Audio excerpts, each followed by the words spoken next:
That morning, the atmosphere at CEO Jack and Tu Tien's cozy home was as peaceful as ever. The newly built house was nearing completion, with gentle hammering and clinking sounds echoing like a soft background melody. In the garden, Mrs. Loi was carefully pruning flower beds, while Jack laid tiles neatly on the porch. Tu Tien sat by the window, gazing outside, filled with hope for the future. But then, the iron gate creaked open ominously. A middle-aged man in a white shirt with a rugged demeanor stepped into the yard. His face bore the marks of time, but his eyes were sharp like a blade. "Tu Tien, my daughter, I finally found you," he said, voice trembling as if choked by years of longing. Tu Tien froze. Jack immediately stepped out, eyes wary. Mrs. Loi approached as well, squinting suspiciously at the stranger. The man presented a stack of documents, old photos, a birth certificate, and an old diary with the words "T, my daughter's first day." The air grew heavy. Tu Tien stammered, "Sir, what did you say? I am your biological father. Years ago, your mother left with you without telling me. I've searched everywhere for over 20 years." From the moment the man stepped in, Jack sensed something was off. As a seasoned CEO who had handled countless scams, he was highly attuned to deception. The man's emotional display felt too rehearsed. After the stranger left, Jack immediately called a private investigator friend. "I need everything on him: name, address, legal ties, criminal history, ASAP." Mrs. Loi didn't need paperwork to distrust him. A mother's instinct was enough. She pulled Jack aside when Tu Tien wasn't around and whispered, "She's vulnerable, and she might believe what she's always wanted to hear. But you must stay clear-headed." Within 2 days, Jack had the full report. The man's real name was Truong Van Kien, who had changed identities at least 3 times and had a criminal record for impersonating family members to commit fraud. Shockingly, he had ties to a media company that had a long-standing grudge against Jack after a failed business takeover. Jack shared the news with Mrs. Loi. They exchanged a look. The conspiracy had just begun. In the following days, Tu Tien lived in confusion. She didn't know whether to feel happy or afraid. She had never known her biological parents. Mrs. Loi raised her, but never claimed to be her real mother. Now a man arrived claiming to be her father, bringing stories, pictures, and a strange, inexplicable familiarity. Tu Tien began to dream every night. Fragmented images, a park, a green bicycle, a warm hand holding hers, stirred something inside her that made her want to believe. Jack quietly observed her. He didn't want to force her beliefs, but he also couldn't let her be deceived.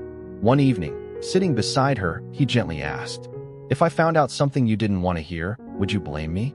Tu Tien looked at him, teary-eyed. "I'm just afraid of trusting the wrong person." Jack held her close. In his eyes was unwavering resolve. No matter what, he would protect her. A week later, Jack had irrefutable evidence.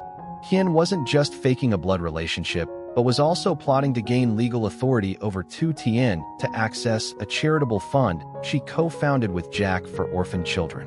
Jack and Mrs. Loi arranged a confrontation with Kien. "Do you really think you can fool anyone? Here's a list of your previous victims," Jack said, slamming a thick file on the table. Kien remained calm, smirking. "You're smart in business, but in love, you're naive.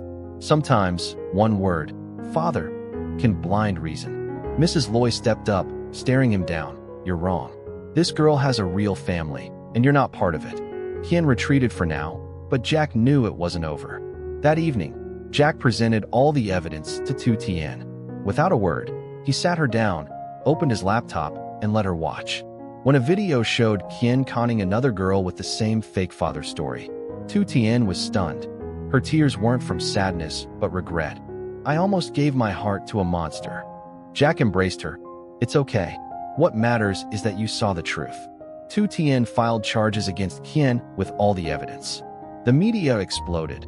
Conman poses as father to exploit celebrities' charity. That day, the sky was unusually blue. The dream house was complete. Beige-painted walls stood tall, and white flowers bloomed around the yard. Tu Tien walked hand-in-hand with Jack onto the porch. Mrs. Loi brewed tea in the kitchen, its aroma wafting out. "I have everything I need now. A mother, a fiancé, and a lesson I'll never forget," Tu Tien said. Jack smiled. "We don't need those who made us. We need those who never leave us." One evening, The three sat together, flipping through old photos, a new family portrait, bound not by blood, but love. Elsewhere, Tien was escorted by police, cold steel cuffs around his wrists. Colder still was the final, disappointed look Tu Tien gave him. Following the unexpected appearance of Mrs. Lytutay, a woman who claimed to be Tu Tien's biological mother, a wave of fresh emotions flooded the small villa that had just begun to recover from the emotional storm caused by Truong Van Kien. But what made the situation even more complicated was the fact that just a few days earlier, a man had also claimed to be Tu Tien's biological father and was exposed as a fraud. Were these two truly a couple who had lost their daughter and now reunited in the search for her? Or were they accomplices, exploiting Tu Tien's emotions and fame for a bigger scheme? Tu Tien was emotionally torn. Her heart felt like it had been shredded into pieces. She had thought herself strong enough after what happened with Truong Van Kien. But then this woman showed up, saying very real things, sharing small childhood details that only a mother would know. Then came an old photo Jack discovered in a file. In it, Mrs. Dao stood near Truong Van Kien at a charity event in 2004. Jack, ever the rational one who always acted for Tu Tien's safety, started to notice strange connections between the two. It couldn't be coincidence. A con man can impersonate a father, but two people appearing one after another at such a sensitive time, and having been in the same photo before? Too much to call coincidence, Jack told Mother Loi. Mother Loi, guided by her experienced womanly instinct, became even more cautious.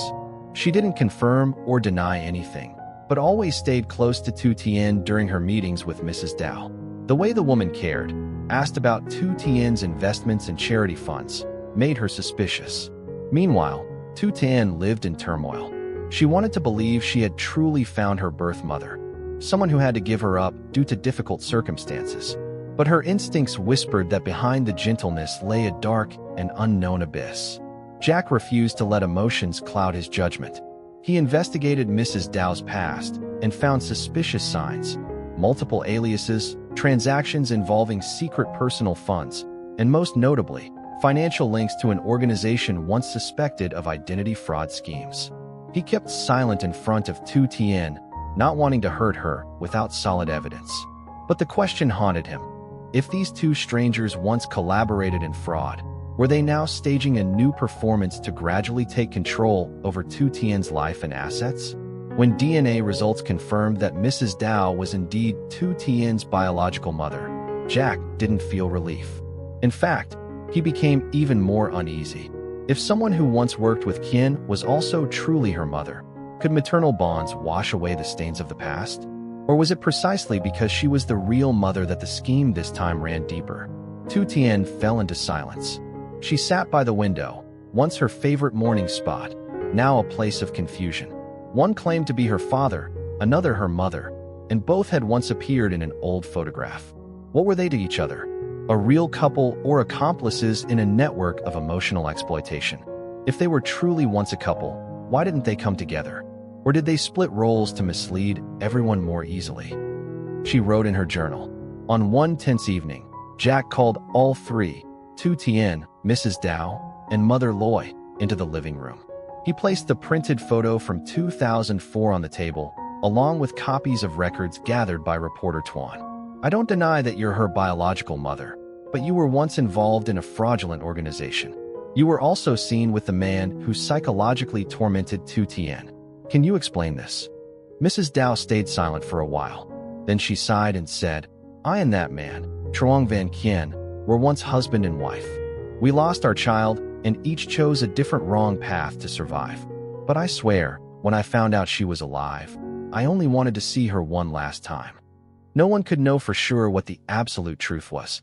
But from that day, Jack tightened security and blocked any possibility of Mrs. Dao interfering financially or legally. She was allowed to stay, but only as a monitored relative. Tu Tien sat beside Jack that night, her eyes red. Do you think I'm stupid? For still hoping she's really my mom? Jack held her hand tightly. I think you're brave. Brave for facing the truth without running away. And no matter how many questions remain, I won't let you go through this alone. Tu Tien nodded. For the first time in days, her heart felt slightly lighter.